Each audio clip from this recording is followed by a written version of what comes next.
Hi guys, this video is sponsored by Buy Mode, an e-shopping now available in App Store and Play Store. Just try it. Hi guys, இது நோம்பு மாதம் தானே, என்ன special? நம்ம நோம்பு கஞ்சி தான், வாங்க பார்க்கலாம். நாங்கள் இங்கே ஒரு கப் வந்துட்டு பாஸ்மதி ரைஸ் எடுத்துருக்கிறேன்.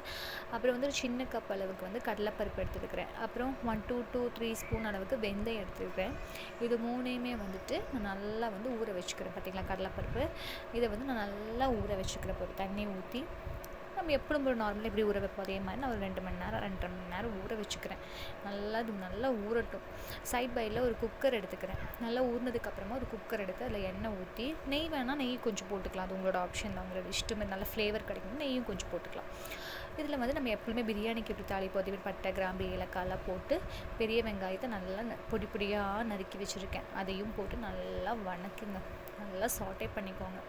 நல்லா அதோட பச்சை வாசமெல்லாம் போனதுக்கப்புறமா நான் வந்து 2 தக்காளி சும்மா 4 தான் போட்டிருக்கேன், 4 கீரி போட்டிருக்கிறேன், 3 பச்சை மிளகு போட்டிருக்கிறேன். அதே மாதிரி நல்லா வணக்குங்க. வணக்கினதுக்கப்புறமா கொஞ்சமாக கறிவேப்பிலை, அதே மாதிரி எல்லாமே வணக்கிறதுல தாங்க இருக்குது. அப்புறம் வந்து 1 ஸ்பூன் இஞ்சி பூண்டு விழுது, நல்லா ஒரு பெரிய ஸ்பூன் வந்து நல்லா ஃபுல்லாக இஞ்சி பூண்டு விழுது போட்டு நல்லா அதை வணக்கிட்டு, அப்புறமா 1 ஸ்பூன் மஞ்சள் பொடி போட்டு நல்லா வணக்கிக்கிறேன். அதுக்கப்புறம் சைட் பை பார்த்திங்கன்னா அந்த ஊறிடுச்சு, நல்லா ஊறிடுச்சு. இதை வந்து நான் கையாலே நல்லா அதை உடச்சி விட்டுக்கிறேன். நல்லா உடச்சி கழுக்கி தான் நான் ஊற போட்டிருக்கிறேன். நல்லா கையாலே இப்போ இந்த கலக்கி வச்ச அரிசி இருக்கு இல்லையா, அதை வந்து நம்ம இதில் போற்றணும் இல்லையா, அதுக்கு என்ன பண்ணுறேன்னா ஊற வச்சுருக்க தண்ணி வந்து அதோட அளவாக தான் நான் ஊற வச்சுருக்கிறேன். இப்போது ஒரு கப்பு நான் அரிசி போட்டிருக்கிறேன்னா அதுக்கு 3 பங்கு தண்ணி ஊற்றிக்கிறேன். அந்த மாதிரி அளவில் வந்துட்டு நான் அந்த அரிசி ஊற வச்ச தண்ணியும் போட்டுட்டு அப்புறமா எக்ஸ்ட்ரா நான் கொஞ்சம் தண்ணி ஊற்றிருக்கிறேன். அதுக்கப்புறம் என்ன பண்ணுறேன், உப்பு தேவையான அளவு போட்டு வெயிட் போட்டுட்டேன். இது வந்துட்டு நல்லா 3 விசில் வந்துச்சு. 3 விசிலுக்கு அப்பா திறந்தாலே செம்ம கம்ம மனம், சூப்பரான ஃப்ளேவரு. நீங்கள் இந்த ஏதாச்சும் நல்ல இந்த வடை போண்டா அது கூட அதை சாப்பிட்டு பாருங்கள். உண்மை காட் அமிர்தமாக இருக்கும், அவ்வளோ செம்மையாக இருக்கும்.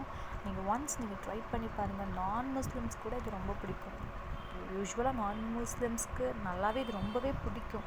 ட்ரை பண்ணவங்க வந்துட்டு மறுபடியும் வாங்குவாங்க. இந்த நோம்பு மாதம் வந்தாலே போய் அவங்க வந்துட்டு பள்ளிவாசலில் போய் வந்து வாங்குவாங்க. அந்த மாதிரி ஒரு யம்மியான ஒரு ஃபுட்டு தான் இது, ஒரு கஞ்சி தான் அது. நீங்கள் வீட்டில் கண்டிப்பாக ட்ரை பண்ணி பாருங்கள். மனம் செம்ம அல்டிமேட்டடாக மனம். இதை வந்து நான் என்ன கொஞ்சம் கட்டியாக இருக்கிறதுனால கொஞ்சம் நான் சுடு தண்ணி ஊற்றிக்கிறேன். பச்சை தண்ணி ஊற்றாதீங்க, சுடு தண்ணி ஊற்றி நல்லா அது இலக்கிட்டு அதுக்கப்புறமா தேங்காய் பால் ஊற்றுனீங்கன்னு வச்சுக்கோங்களேன்.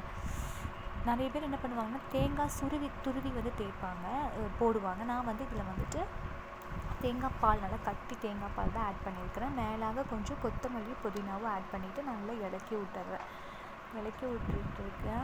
நல்லா இலக்கி விட்டுட்டு இங்கே பாருங்களேன், பார்த்திங்களா, வடை போண்டா அது கூட நம்ம சாப்பிட்டோம்னா சும்மா அல்ட்டியாக இருக்கும். நோம்பு திறக்கிறதாங்க இது. இதெல்லாம் தான் நாங்கள் வச்சுருக்குறோம். ட்ரை பண்ணுங்கள். பாய்.